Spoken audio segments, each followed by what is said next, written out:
Hi everyone, welcome back to Creatively Crafted Life. This is Melanie. I am in my craft room with another organization video. This week the video is focusing on ink pad storage. Sorry about that. So I have three different ways that I store my various ink pads. The first one here is from Organize More. It's just basic ink pad storage solution. I keep all my larger pads on here. As you can see, I have mainly Stampin' Up! Inks. That's because I was a demonstrator for a number of years. But as I have collected some of the other brands, I have included them in here. Now, I need to label these because you can't see what they are from here, unlike the Stampin' Up! Ones that have the color and label on. So I do need to do that yet. I have a little bit of room for growth if need be, but that is basically it. I do like these organization storage solutions.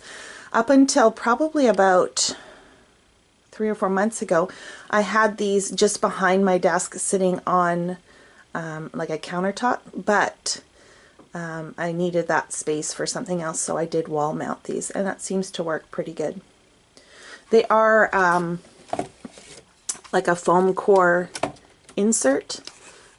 But it comes all assembled and they are already painted white, which I like. Less work for me to do, and they're just very neat and organized. So that's option number one, or storage solution number one. Now I'll move over to what I do with my other ink pads. So directly behind my desk I have two Alex drawer units. I think they're Alex drawer units. They're the big wide ones. And within those, I have these Organize More trays that contain my ink cubes.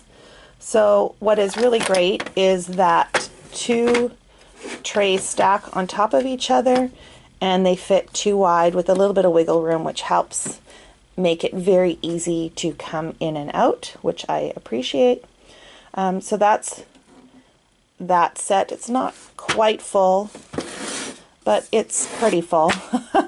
And I've got various brands of ink in here. So is it necessary to have all this ink? No.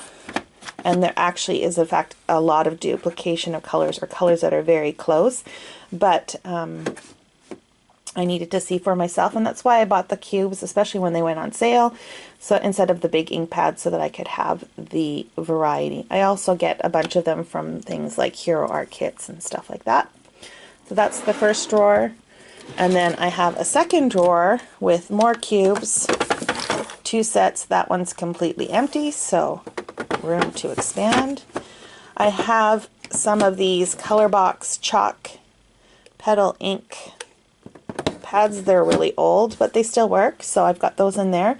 And then I do still have from Stampin' Up! They used to sell wheels, like stamp wheels or roller wheels or whatever you want to call them, and so I have the ink cartridges to fit in there, and these are the jumbo ones, and then in this container here I keep the smaller ones, and they're all labeled by color, and I can easily access them, which is important.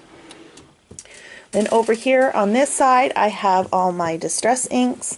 This is a homemade jerry-rigged solution. Basically all I did is cut up a foam core board and added little, what do you call it, just cut strips, and then just laid them on top of each other. So, you know, if I were to take out a whole roll in the middle, it would probably cause me problems because it would all collapse, but rarely do I pull out a whole row, and so it works pretty good. They slide in and out very easily. I can see what I have. I did label them all, and that was because of my previous solution. I just kept them in some bins, but because of this change, the labels are actually upside down, but I'm not going to bother to change it because I can still see what they are, and that's not necessary. There's a little bit of room in the back that extends a little bit deeper. You could probably fit another row in, but it would be very difficult to access those ink pads. So what I did is when I unmounted my stamp blocks, or my wooden stamps. I had a whole bunch of stamp blocks left over, and I just use that in a row behind there to prop things up. So you can see that there's some here too, just to kind of hold that in place. And I really like this. It fits perfectly in the narrow drawer. I thought I would have to go to like a thicker drawer, but I don't. There's a little bit of room left over, so I keep in here my extra what do you call ink blending tools, and then I have some makeup sponges and stuff like that that I sometimes use for blending as well. And then underneath this one I have the start of my oxide collection. Now I don't have the full colors because they haven't yet been released, so at this point I can still lay them out flat, so it doesn't make sense for me to do the same setup yet.